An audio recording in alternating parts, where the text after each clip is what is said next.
Hello and welcome to Hank Games Without Hank. My name is John Green. I'm the manager of AFC Wimbledon, the Wimbly Womblys, and in a stunning turn of events, it is raining in England. Today we are taking on Bury. Bury? Bury? Bury? We're going to win.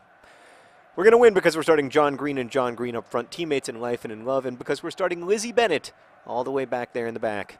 And she is an absolute force when it comes to protecting the left wing.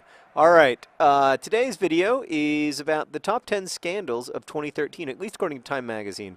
Now, I think this is somewhat delegitimized by the fact that Rob Ford isn't even on the list, when in fact he should be at least numbers 1 through 7.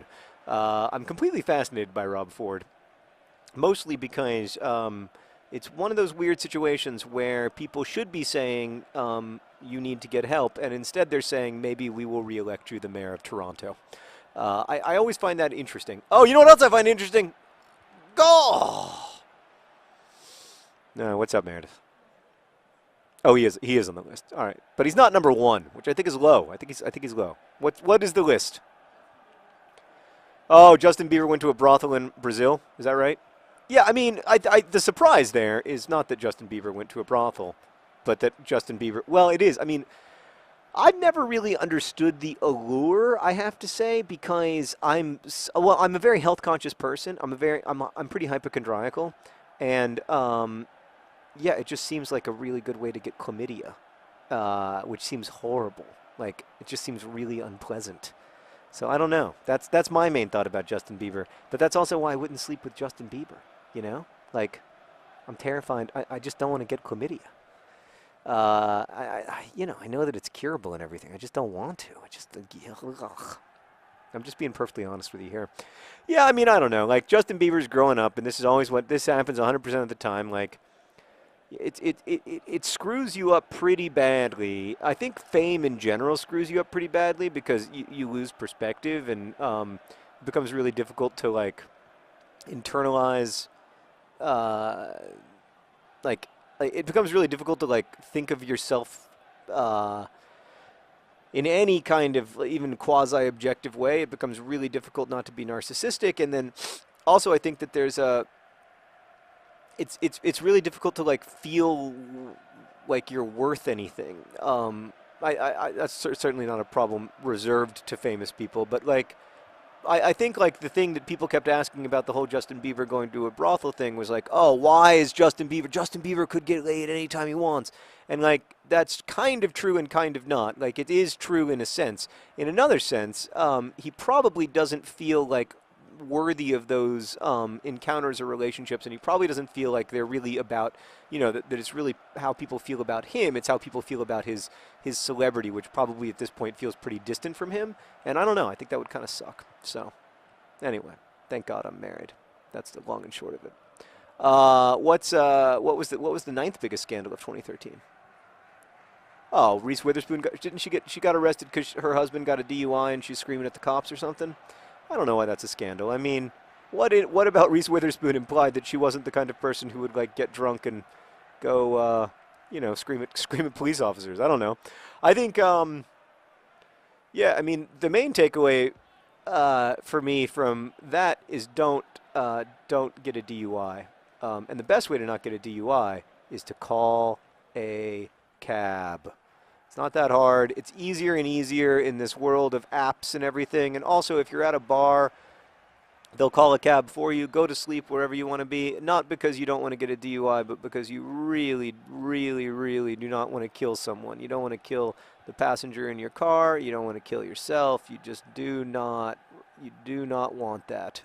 It is not something that is easy to live with. So that's what. Well, who's offside? This referee's full of it. I guess I was a little bit offside. You know, the Wimbly Womblys were on an amazing run, and then recently we just haven't been the same club.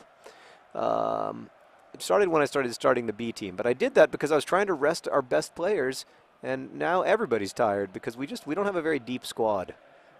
Pretty soon we're going to have to be starting Jack Art, who's only a 51 skill level. What was the next biggest scandal? Oh, Julianne Hough's blackface? Don't do blackface. That's a pretty simple one. Yeah, I mean, it's super, super, super, super racist. What's next? I don't know what else. I don't know what else to say. Like, that should be a scandal. What's next? Beyonce lip syncing the national anthem, to me, not a scandal. When did she lip sync the national anthem, at the president's thing? Yeah, the inauguration. Can you believe the inauguration happened this year? I keep being like, how much longer is Obama going to be president for? Is his second term almost over? It just started. This is his first year. It's crazy. I mean, the speed of like political discourse in this country is just astonishing. Like, we can change overnight. Do you like how I keep dribbling the ball out of bounds? Is that a nice touch that I do? Is that a nice thing is that a pleasant thing to watch? Wimbly Womblys supporters, are you like, oh man, I'm so grateful to John for constantly dribbling the ball out of bounds? Sorry, I'm a little annoyed with myself. It's halftime. It's 0-0. What is this? The Swoodly Poopers? Ah, that's $10. $10 to the AFC Wimbledon Wimbly Wombly Sponsor Foundation. All right. Yeah, I don't know. Of course she lip synced at the inauguration. It's a rather large room, and it was windy and loud and cold, and I don't know. To me, that isn't a story. I thought it was a beautiful rendition of the national anthem, and I was not at all scandalized by her lip syncing. You know, it's better to sound good than it is to sound live. Like, if there's some reason that you can't sound good, then you've got to, you know, then I get it. That said, anybody, as far, like, I'm also of the Beyonce is right 100% of the time no matter what camp. So, like, I'm going to defend Beyonce pretty much in every situation. You got to get to your husband! Oh, it was a beautiful release. But Frankenstein was not the guy. The guy we needed in that situation was Bald John Green. I don't want to criticize Frankenstein, but he's missed a lot of opportunities.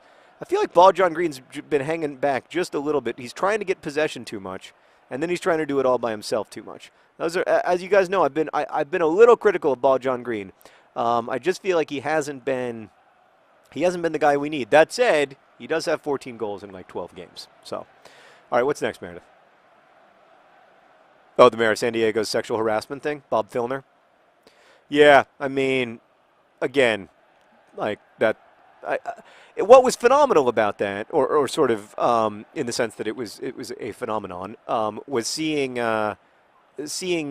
him defend himself / people defend him when it was clear there was an overwhelming, you know, and it was like, oh, there are all the time people accuse people of sexual harassment because they are just trying to get attention for themselves or try to win a lawsuit. But like, I mean, that's like just the patriarchy at work. There's a mayor. They have a mayor. They have a player named D. Mayer. His name's DeMayer.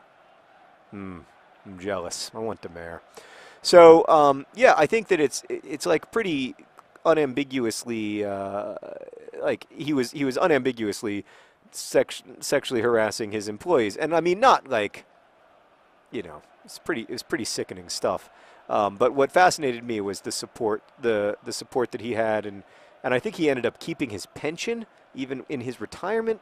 It was ridiculous. Anyway, yeah.